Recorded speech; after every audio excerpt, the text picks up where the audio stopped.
Recording. All right. Hello, everyone. Good evening. Welcome to our second general meeting. We are Caminantes for Education. I just wanted to remind everyone of the 4 pillars that we stand for: community outreach, academic success, educator network, and familia y comunidad. Woo! Yay! All right, so I want to start off with an icebreaker. So we're gonna go around. I can start if you all want. We're gonna talk about something negative that happened this week, something positive that happened this week, and something that you are grateful for. I will start. Negative. My negative, I haven't been getting a lot of sleep because I've had a ton of papers due, midterms, tests. I actually failed one of my quizzes, the first quiz I've ever failed, and it broke my heart because I studied and I thought I did well. And then I got the paper back and it was like 13 out of 30. So it brought my A down to like a 91. So that was my negative. But I took a quiz today. A test. I think I did really, really well. I mean, who knows, right? Because that's what I thought I got. Like, I thought I did well the last time and I didn't do well. But I'm grateful for everyone that's been here and been laughing this entire day because I think I really needed that. Yeah. And Oh, sure, I'll go. Negative, I'd say like this week, it's my first big project I have to like submit. Uh-huh. I think, yeah. And it's been pretty hectic since I have to like for the first time ever I have to cite an APA format, which is completely new for me. And it's a project. I would say it's just part 1 of a project of a super grand project that will be due at the end of the semester. So that's even more stress on me. I think I'm gonna do okay, but I still am pretty uncomfortable with APA citations overall. As for positive, I'd say I got my passport done, so I don't have to like worry for the next 5-10 years. Oh, yeah. Nice. Yeah, and then I'm grateful for living so close to campus and experiencing this life. Yeah, for sure. Sorry, that was a good one.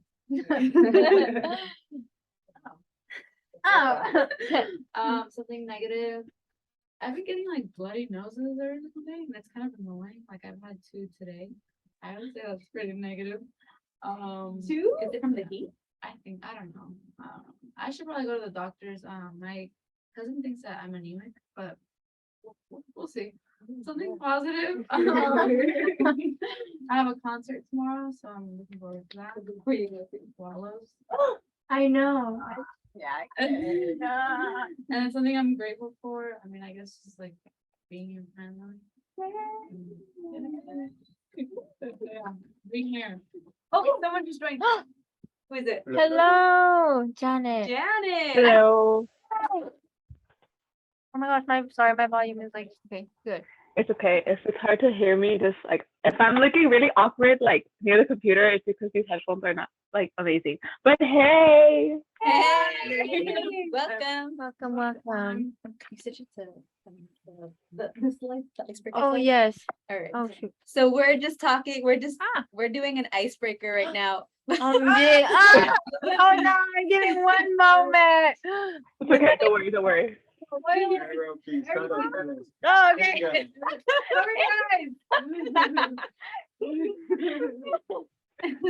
So we're working on an icebreaker right now. We're talking about one negative, one positive, or something negative that's happened this week, something positive that's happened this week, and something that you're grateful for. So the 3 of us just went. Myself, Isabel, Min just went, and Martha just went. Okay. Do you want to go next, or do you want to wait until everyone else? Sure. I'll go. Okay. I'll go. My negative thing this week was my football team lost on Sunday. My positive thing was that 2 of my classes were canceled on Monday, so I got work done. So grateful for that. Yay. And yeah. And something I'm grateful for is that, again, I did my homework and I'm not procrastinating. So good job for me. I like it. Queen. Cool. We just got 2 new additions. Yay. This is Janet. She's on Zoom with us. Sick. Hey Jenny, how's it going? Introduce yourself. Hello everyone. So this is negative icebreaker. So Oh, yeah. quick rundown. Yeah. Oh, So we're yeah, just going around talking. We're ice breaking the ice. We're talking about something negative that's happened in the week, something positive that's happened in the week, and something that you're grateful for. Awesome. Okay, cool. So, hello everyone. My name is Fidel. Third year political science and econ student. And something negative that happened to me this week. I said I'm an econ major, and I had midterms this week, and I didn't do so well on one of my econ midterms. Yeah, it was hard. Yeah, that was one of my tests. Yeah, I didn't do so well. I guess that's a negative, but on the positive side, I mean, I'm here with y'all. I'm also gonna be at an event tomorrow, so looking forward to that. With friends of mine. So yeah, that's something I'm looking forward to, and I guess grateful. Well, same thing, just to be surrounded by so many amazing folks. So. Hi, I'm Polly. I'm pretty education and diet major, and something negative that happened is I did not get to see for like 2 days. So I'm positive thing. Yeah. Why are you here? Go to And then something positive, I supported my friend and stuff, and he's really happy that because it already paid off. He's really happy. I was making his videos today and everything. And then something that I'm grateful for my family because they deal with me every day. I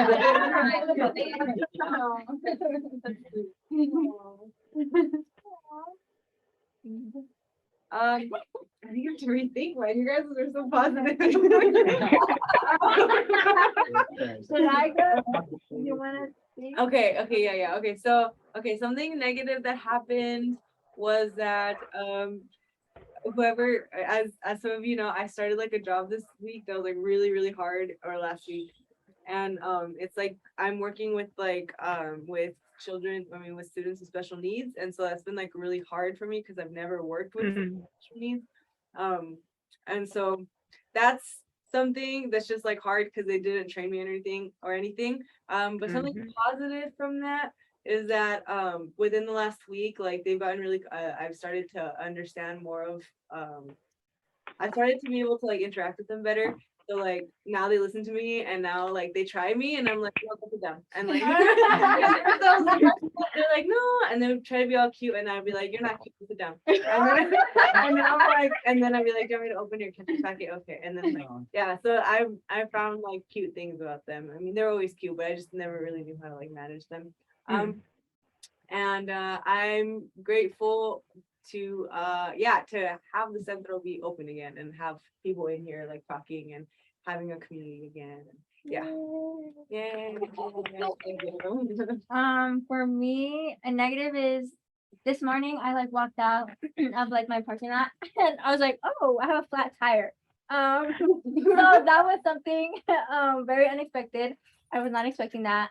Positive is that I'm glad that it didn't happen like while I was driving. It happened like in the park. Yeah. So that's something, and I'm grateful that like my parents are like, they're like, oh yeah, like they're support because like I never had a flat tire before, so I was like, I don't know what to do, like what's happening. So yeah, I'm grateful for them, and then I'm grateful to be here. So and like being surrounded by you guys because it makes me so happy that like we're being like, wow, I don't know, we're just having like this community that, and I love it. So yeah. Fantastic. So I really wanted to start this off with this icebreaker because I know midterms are really stressful, and actually this exercise is really good for like de-stressing, right? So you like verbalize something that is going wrong, but you change that negativity to something positive, and then you like express your gratitude. So you guys should try it. Because studies have shown that like this particular thing will like change your mindset, into something positive in the if you use it a lot. All right, so the next thing I wanted to do was some updates for the month of October, and this is like constantly changing. If you go on our website, we always have like updates whenever we find something to update you guys on. So I just wanted to remind everyone that FAFSA opens on the 1st of October. And that's going to be on a Saturday, and I think the last day to do that is like February. March. March. March. Okay, thank you, March. So good on it, everyone. Then on the 3rd of October, our study sessions are going to start. So our center is going to stay open for a little bit longer for anyone who wants to study for midterms, because they are on the official midterm week is starting on the 10th. Beach scholarships are due on the 3rd of October, so that's on next Monday. 2 months. Yeah, next Monday. So everyone on it, get your money. The rec center is holding a sale on the 4th of October, and they're just gonna be selling like used, like gently used things. What? Gym equipment? Gym equipment, not Oh. like gym equipment and like, but like a recreation stuff. Oh, So I alright. think like backpacks Wow. and like, I don't know like what exactly they're gonna sell, but it said like gently used stuff. So, alright. Yeah, so they'll be holding that in front of their area on the 4th. So midterms start on the 10th. The third meeting for us is it gonna be on the 12th of October. And that's gonna be with the Aspire school district, or they're kind of like a group of charter schools, and they're gonna come out and talk to students about opportunities to work with their schools. Also, if anyone is interested in research, the McNair applications are due on the 12th, which is on a Wednesday. If anyone's graduating, applications and fees are due on the 15th, and that's on Saturday. Hello. Hi, Kalani, and hey! I think there's one more chair that you can pull up.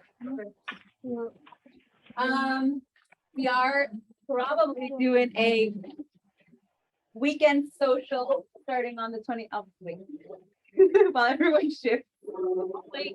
Yeah. If you can hear me, no, I'm just kidding. I like your hat, by the way. Thank you. Super cool. Cool. All right. So we are probably holding a weekend social either the 16th or the 23rd, most likely the 23rd. So check our socials just to like get an actual date for that. Our fourth meeting is going to be on the 26th of October, and then we're probably going to have another social on the 30th. Wait, that's Halloween. No, 31st, 31st. Never mind, forget it. All right, another announcement. We're still recruiting for community outreach and for treasurer. So our community outreach is really just like going out and talking to people in the Long Beach community, whether it's on campus or outside of campus. Trying to make connections with anyone that could benefit us and we could benefit them by making that mutual connection.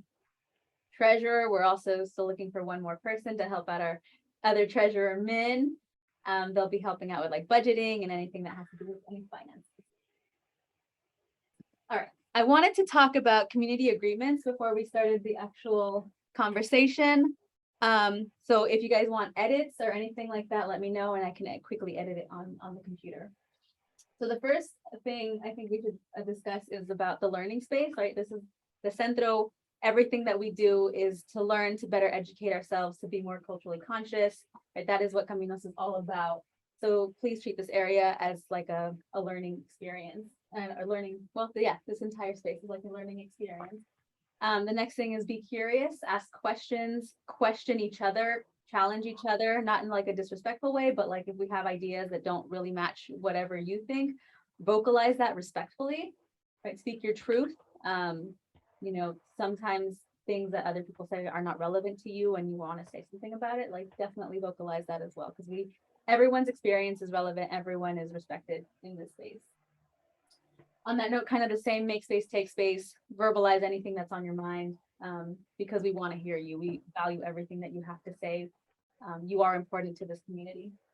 And for anyone who's listening, to a speaker, appreciation, no put downs, right? Even if someone's saying something that you don't agree with, listen to them, hear them out, because that is their experience, and you can disagree respectfully. So on that note, does anyone have any edits or anything they want to add to our community agreement? Yeah, Just like if you guys don't want to speak, no pressure. that's true. We can Yeah. add that too if you want. Yeah. Should I add that in? There? Sure. Oh, Oh, it's not I mean- necessary, but like I think verbalizing. Yeah, verbalizing okay. it, yeah. All right. So on that note, let's start off with the Hispanic. I've been having this all day. Hispanic Heritage Month in the classroom and how that can look like potentially. So I wanted to start off with a quote, and it's in Spanish. So I'm going to start it off by reading it out in Spanish, and then I'll translate in English. And as I read, I want you guys to like think about it, process it, and then maybe we can have like a quick discussion on it. So it reads, un día como hoy, pero en 1492, los nativos de nuestro continente descubrieron que eran indios, que vivían en América, que estaban desnudos, que debían obedecer a un rey y una reina de otro mundo, que había un Dios y un cielo. And that's by Eduardo Galeano, periodista, so journalist. So in English, on a day like today, but in 1492, the natives of our continent discovered that they were Indian, that they lived in America, that they were nude, that they owed obedience to a queen and a king of another place, that there was a God, that there was one God, and there was one sky. Eduardo Galeano, journalist. So think about it, process it. Does that mean anything particular to anyone, if anyone wants to verbalize that? Yeah, Colonialism. I mean, you're owing your loyalty to a king on another continent. yeah, Yeah, or head of state, more generally. Yeah.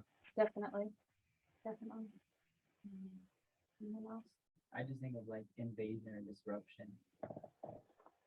Just coming there, that you don't know how long, just coming and saying, this is mine and I'm gonna take it, when in reality it was no one, nobody's leading, but everyone was just invasion and people's way of life. Yeah, absolutely. Anyone else? Yeah, Maybe the clashing of ideas, because maybe for those natives, they didn't believe in a god or a a sky, and like they didn't think that the clothes that they were wearing was inappropriate. So that clashing of ideals as well as lifestyles. yeah, that is a great point. Like that clash of lifestyles Yeah. is definitely there. Anyone else before I move on? No, all right. So fast forward to 2000 and what are we? 22? 22. What is Hispanic? I was about to say Hispanic Heritage Month, September 15th to October 15th. So this is something that I found online. It's a government website that I found, and it's just like a paraphrasing.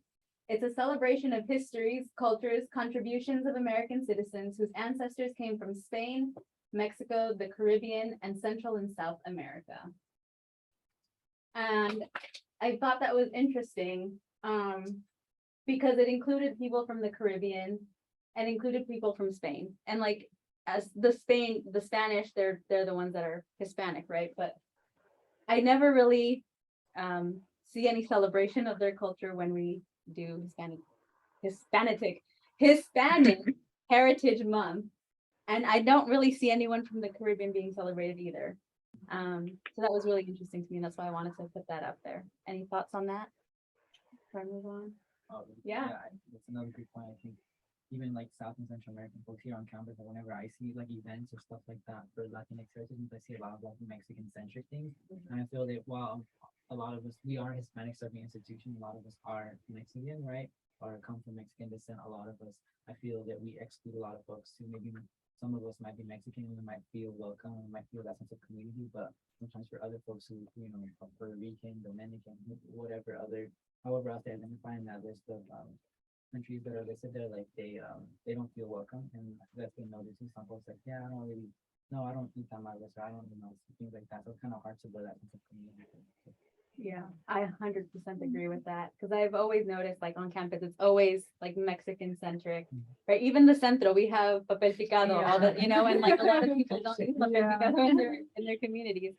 So yeah, that's something that I've definitely noticed and always kind of wanted to address, but never really like knew how to address it or to whom to address it. Yeah. All right, so I just wanted to bring up a timeline. Wait, what? Why is everyone laughing? Oh my gosh, I'm sorry.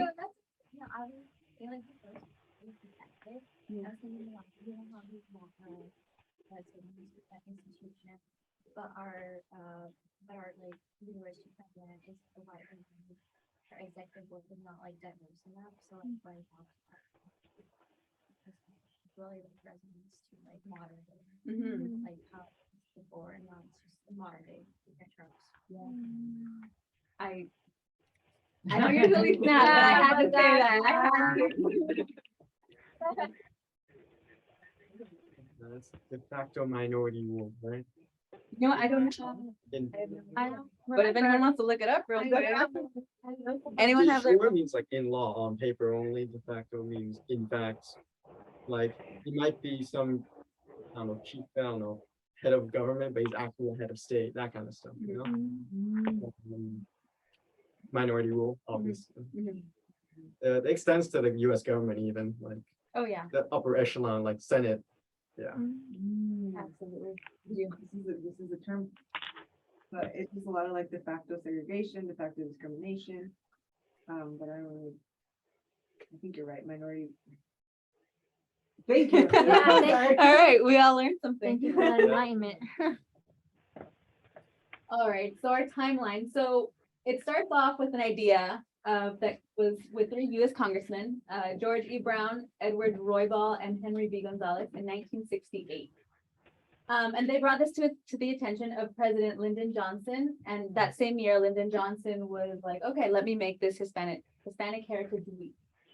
And then fast forward about 19 years, the U.S. Representative Esteban E. Torres was like, a week is not enough. We have so much culture here. We need to up the game. So a year later, President Ronald Reagan said, okay, we're going to change it to Hispanic Heritage Month. And then a year later, in 1989, President George H.W. Bush said, all right, let's make this National Hispanic Heritage Month. So here's the proclamation. It's called Proclamation 3869. And this was signed by Lyndon Johnson. And I just kind of wanted to like highlight this last paragraph because I think it's really relevant to teachers and educators in general. So it reads, I, Lyndon B. Johnson, President of the United States of America, do hereby proclaim the week beginning September 15th, 1968 as National Hispanic Heritage Week. And I call upon the people of the United States, especially the educational community, to observe that week as with appropriate ceremonies and activities. And I think that that's really important because it's really calling out to educators, specifically, I think, to make sure that we educate the masses and to make it relevant. So why does it start on September 15th? It starts on September 15th because these 5 countries, the neighboring countries, Costa Rica, El Salvador, Guatemala, Honduras, and Nicaragua, all asked for independence starting on September 15th in 1821. But before that, we had Mexico call for it September 16th, 1810, Chile, September 18th, 1810. And then there were other countries before that. So like in July, there were a few like Peru. I forgot what other one did it in July, but throughout the, it wasn't just those throughout the year. But Johnson really wanted to highlight these countries because they were neighboring countries and they all did it on the same day. And then it also falls in between Columbus Day, which is also called Dia de la Raza, on October 12th. All right, so because we're an education community, right, we really want to make sure that we are celebrated in the classrooms and at the schools at a larger level. So we really need to acknowledge that that Latinx is not a monolith, right? Being Latinx can encompass a lot of things. Right, I think Alexis was just commenting earlier today how Jose Moreno in her class was like, what's a gringo? And everyone was like, oh, it's just a white person, doesn't speak Spanish, or doesn't speak Spanish.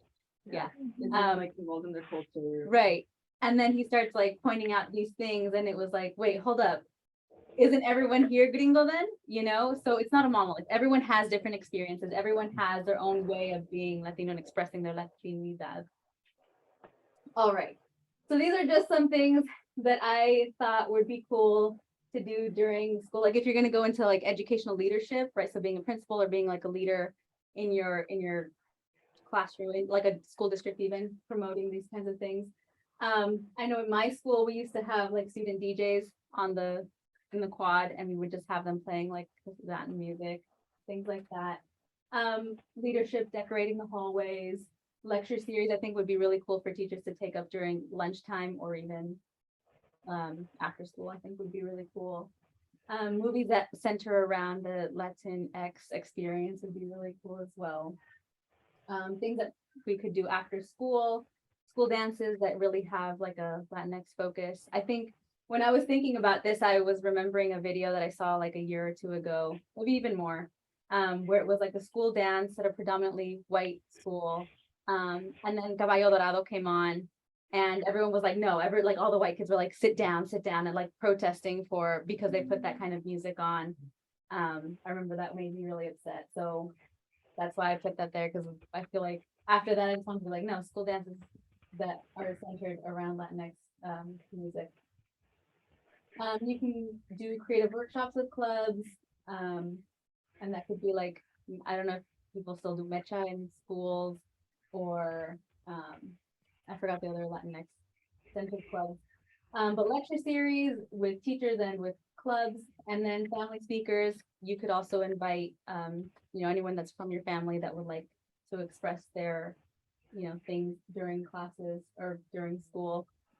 I remember one of my own classmates brought someone that was her grandpa was a Tuskegee Airman, and he was able to like come on campus and speak about his experience during Black History Month. So that was really cool. And I thought like you could build on, if you're a teacher, you could build curriculum based around that if you're a history teacher or something like that. Anyone want to add on to this list? Because this is just like definitely. I really like how none of these things in the list have anything to do with the other Los Muertos, because it's like Yeah. literally I Mm. this thing called like Puente, which helps you. It's like it helps first generation folks make it to college pretty much. It's like you're in your own cohort of like first gen kids.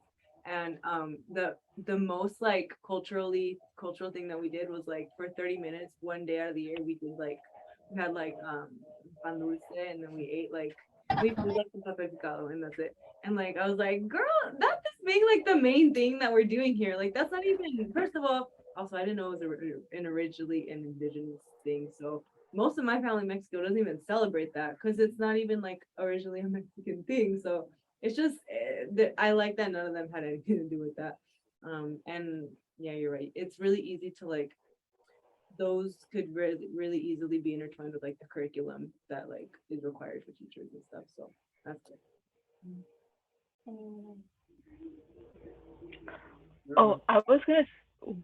So you can go. Okay, I was like, I work at a school that's probably like 99% like Latinos, and so I think it's really interesting for me. Well, I attended that high school too, right? So I think it's interesting for me to see how like the leadership kids, like these like new generations or whatever, how they're doing like Hispanic Heritage Month, because I've noticed that right now they have like on top of the hallways they have like flags of all of the Latin American countries. So they're trying their best to like, I think, really include like everyone, because we also have we have a pretty small population of ESL kids who like don't come from the majority of like Mexico. So I think it's interesting for them to like actually see their countries be represented. I know at my school, all of like the social media flyers go out in English and Spanish, and they're trying to like do like the morning announcements and stuff like that in Spanish too, just because like to try to like include as many people as possible, right? But yeah, I think these are all really good ideas though. Like, yes. Yeah. Thank you. All right, I'm listening. We're listening. For back when I was in high school, I think this was like freshman, sophomore years. What my school would traditionally do is like during the week of Dia de los Muertos, they would dedicate a whole week of in class, like Spanish teachers teaching the students a bit of the history of like why people celebrate Dia de los Muertos. But on top of that, during the classes, they would take the students out to I believe it was the quad area, to like a small fair, or where they would, to celebrate Dia de los Muertos. But on top of that, also like include music, Latin music, and then all these other activities that related to the Latin culture. And I thought that was something pretty cool that they did, because, or at least in my community, I feel like not that many people are familiar with these traditions in the Mexican lifestyle, per se. I thought that was pretty cool. Yeah, definitely. Absolutely. Anyone else? Yeah, I hear you going like that. Yeah. Usually the Spanish teachers, the only Latinos I ever saw in my school were like the Spanish teachers. And Mhm. it's like, okay, I guess that's all I can do. Teach Spanish. So yeah, I think that's to get them out of like that classroom and into like something. Informing, yeah. I hear that. But like, damn, isn't that sad? Like, you thought Yeah. for a while that the only job you could do as a teacher was a Spanish. teacher. I'm like, I don't That's even really speak sad. Spanish that well. And I feel like that's really what Caminos is about, right? It's like making sure that we know that we aren't just Spanish teachers. We aren't just, we can go into different roles as educators, whether it's teaching or whether it's in leadership positions, education policy, etc. Counseling, exactly. That's exactly what we're catering for. But even for teachers, like making sure that we are culturally relevant, whether or not we're from a Spanish-speaking country. All right. So the next thing I wanted to talk about was like specifically because we have content standards to cover, right? We really kind of want to go into what we can do for each subject. And it's just going to be a little pretty brief.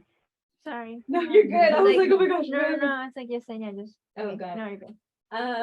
So I'll talk about math, science, language arts, art, social studies, and music. So for math, I don't know if a lot of you guys know, but the Mayans were one of the first ones to use the number 0. And I know for a lot of the MTED classes, or at least 2 MTED classes, you have to learn about bases, like outside of base 10. So you can definitely use like the Mayan number system in order to reinforce that and just like talk about it because they were base 20. So if you see here, right, you have 1, 0, 1, 2, 3, 4, and then 5. You signal it with a block, and then block and a dot, or block and a block. I don't know what they are, right? But like base 20. Yeah. Recognize that. The Mexica, they were really advanced in their medicine. Oh, sorry. I'm so sorry. No, you're good. You're good. Really advanced in medicine. They had they used medicine during their sacrifices. So they would have like their sacrificed people would not feel as much pain whenever they were being cut open. Oh. Yeah. Even for like muscle spasms, they used medicine for that. So they were really advanced with that kind of stuff, but I don't feel like a lot of the times they're recognized in the classroom, in science classroom. Language arts, you really want to make sure that your library is inclusive. I love that. Inclusive of people of color, different people of color, right? You're not just Spanish speaking books or authors. Music, I think is so big, right? Because my focus is on students with disabilities and special needs, and music is a really big thing in that community. And a lot of the times they thrive with expression through music. So if you like bring out like things that aren't typical, in their, like a guitar or a piano, other cultures had different styles of making music, and it's amazing. If you guys ever listen to it, like for relaxing music, you put like Inca music or like Quechua music, amazing.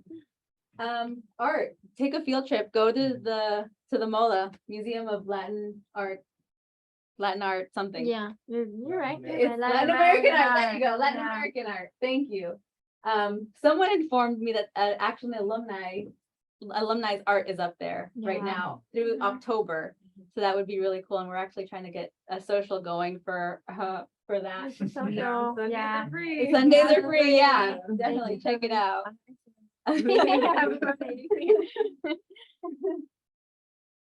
Incas, social studies, they had one of the most elaborate economic systems. And so basically their economic system was like everyone had to work. And if you worked, the government helped you helped you out with everything that you needed, right? So they supported you with food, they supported you with housing. The only thing was that you had to work. Even when you stopped working because of old age or because of sickness, they know that you put in the work when you were healthy and when you were young, and so they took care of you at no cost. And on that note too, make sure that you guys are also questioning the content standards that are being taught. Make sure that you guys are questioning the curriculum that's discussed during department meetings, right? And I really wanted to point out something in ancient history, right? So the Great Eastern Empires are taught. Mesopotamia is taught in our classrooms. Egypt is taught. Harappa is taught, which is India. China is taught. But what about the Western Hemisphere? We don't really talk about things that happened in the Western Hemisphere. Like I just learned about the Chavin. I don't even know if I'm pronouncing it right because this is the like I learned it this week. The Chavin from Peru. They preceded the Incan culture and they influenced a ton of other cultures down the coast. And they were around the same time as these cultures out here. Why don't we know about them? Right, we're on the Western Hemisphere. Why aren't we acknowledging them? The Olmecs as well. They're the earliest known major Mesoamerican culture, and they're not really recognized in our curriculum. We're not, if you check your content standards, nowhere are either of those two mentioned. Nowhere on the Western Hemisphere, nothing in the Western Hemisphere is mentioned. Why? And we're not really acknowledged until Spain's invasion. So until Francisco Pizarro came, until Hernán Cortés came, we know nothing about these cultures. The only reason we know is because we're in college, right? We don't get this kind of knowledge until we're here. Why aren't we allowed to transmit this knowledge to students in K through 12? Think about it. Yeah, we know. But like, think about it too, because it is saying like, okay, it's because it's Latin America, it's people of color, but these are also people of color, right? Mesopotamia, Egypt, India, China, these are also people of color. It just doesn't fit their narrative if there were already lands here, if there were already people. Oh, just someone waved. Somebody, yeah. Yeah. It does that. Yeah, it just doesn't fit their narrative. Like, it doesn't make sense if there's already people living here. So just pretend like that didn't exist until we came. That's why, I think.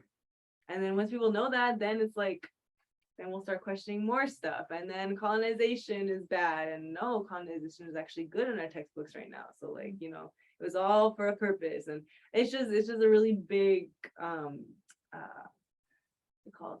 Cover up. Yeah, it's a cover up, but like that's like the ground that they have to start off on, is that like all of this was undiscovered. Because if you get rid of that, if like you show that the right history for that, then everything else is just like, it's just so much easier to pick apart. So yeah. If y'all are girls. Oh, no, yeah, we do, but I just wanted to also say one thing too, is I also think that perhaps the decimation of Native folks and folks who were probably descendants of those ancestors, as well as, the mestizos, right? Like the colonizers coming in and like forcefully, in most cases, being with a lot of women from different villages, and perhaps there was like a loss of culture that way, right? Like physically tearing down these statues and going and like destroying these villages, but also just perhaps being forced to assimilate to the language, right?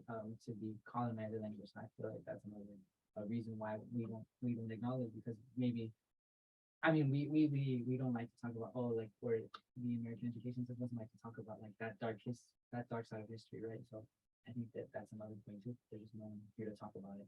No one wants to talk about the big taboo subjects. So yeah, I'll leave it at that. So, Yeah. Have a trail. yeah. Like I'm from India. Mm-hmm. It's the same. If you go in India, they'll talk about British rule and everything. But you go to London, it's a bit different story because they did it, and there's like a lot of people say like there's one museum, but everything is stolen in it. It's from India or Yeah. different countries, and I'm like, you're gonna go to a stolen museum to what? Is because they stole everything and the diamonds and just everything. Like they colonized. There's like they stole spices, tea, and everything. So.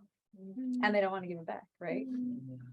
Every time I want to give a diamond back. Even if you're custom. The queen's like, Well, now it's the king. Let's see what he does. But thank you. All right, of course, have a wonderful night. Thank you for stopping by. You want to come in closer? Thanks for being flexible. Yeah. Oh, don't worry about the chair. Just leave it. Don't worry about it. Don't worry about it. We'll do it. Okay. So in my opinion, it really gives people of Latin America a victim mindset, right? Because we were victims of colonization, but we had such a great civilization prior to that, right? The Olmecs built these massive heads and no one knows how they got there because the stones aren't native to that area.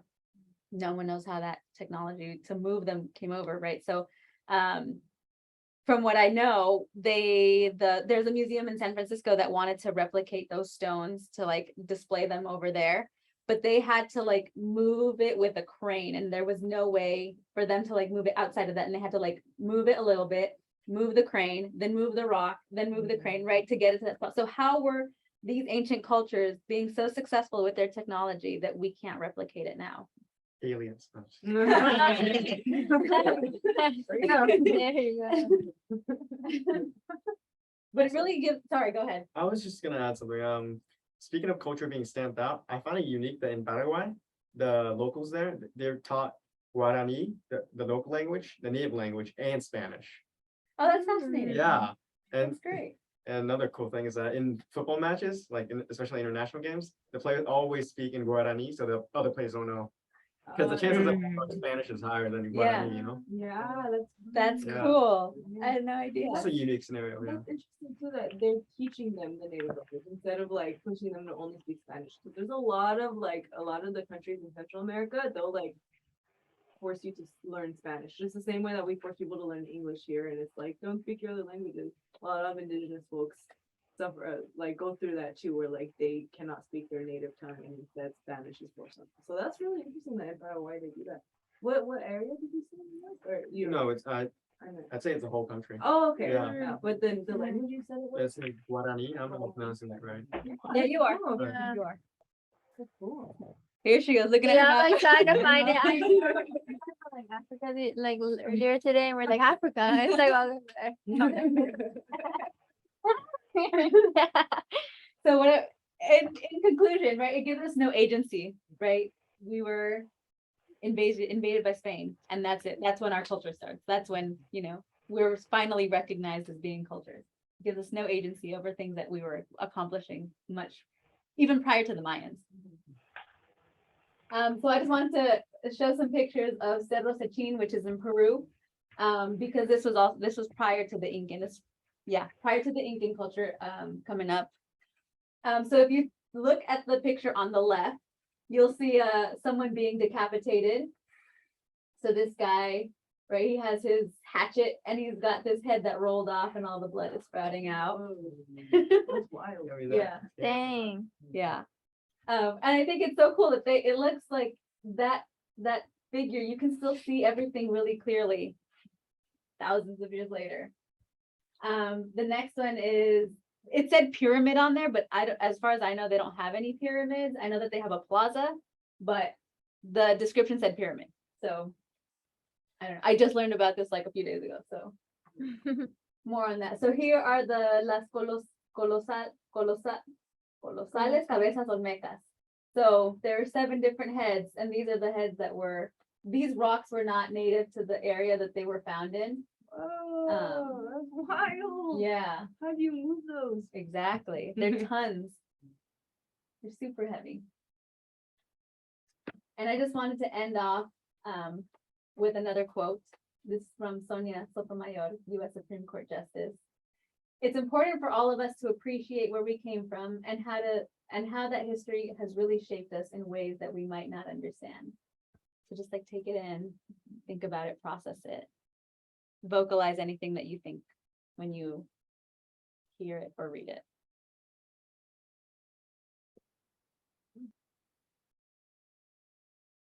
That's a cool. That's nice.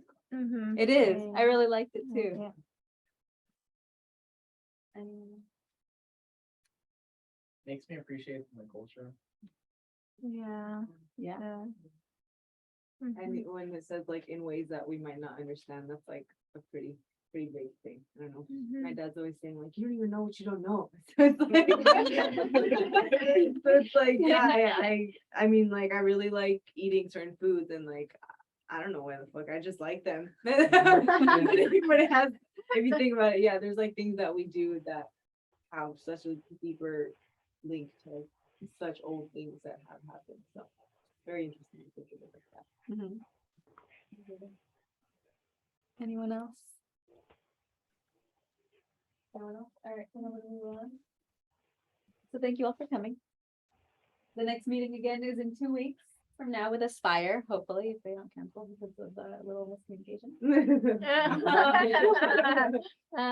As you walk to your cars, please make sure you find a buddy so you walk safely and you're not, left alone. Okay. You made a face. Are you? No, Doing no, I'm good? just surprised that the campus is this unsafe. That's It's it. not Oh, unsafe. it's It's not, but like, no. we want to be like extra safe. It's also an open campus. Yeah. That's true. That's true. That's Fine, I've been to Riverside before. It's not, Riverside's Ah! pretty bad. yeah, I've worked there, so. Uh-huh. I think. But anything on the internet side, any comments, questions, suggestions? Comments? Oh, no. I was like, this is really cool. I was like, your slides are really good. They were really cute. I love that. I know. Thank you. Did that. Props is about. Yeah. But I hope to see everyone in 2 weeks for our Mhm. meeting with Aspire Mhm. to Oh. do some networking. There's something in Oh. the chat. Something in the chat. Amazing presentation by Oh, thank you, Jeremy. Jeremy. Appreciate it. Take a photo before. Oh, Oh, yeah, yeah, quick photo before we leave. Everyone get it. Should we? Maybe we can put it over there, right here, or right Yeah, there. yeah, So put it's the- like.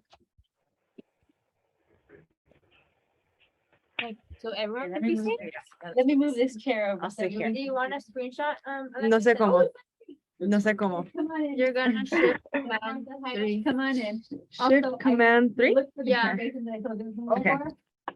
Let me test. Did Oh. it work? Okay, okay. Wait. Do you want to do this slide or otro? No importa, ajá. Maybe a cute slide. ¿Cuál? Even one of the quotes. One of the. Oh, the one that we all like. That's Este. sueñas. Oh, that's the second to last one. The second. Camilo, I just. Coco. Close your eyes. Okay. Oh, wait, you can't see. It's okay. Can we see idol? Oh, if you move it up. Oh. Okay. Okay. You said shift command 3. Okay. Yeah. 1, 2, 3. Cheese. No. Control. I took another one. Okay. Is that good? Okay, guys. Ready? 1, 2, 3. Okay. All right. Good job, guys. Another sleigh. Another Yes. Yay. Okay. Thank you for joining Thank us. you. Yeah, Bye. bye. Yay.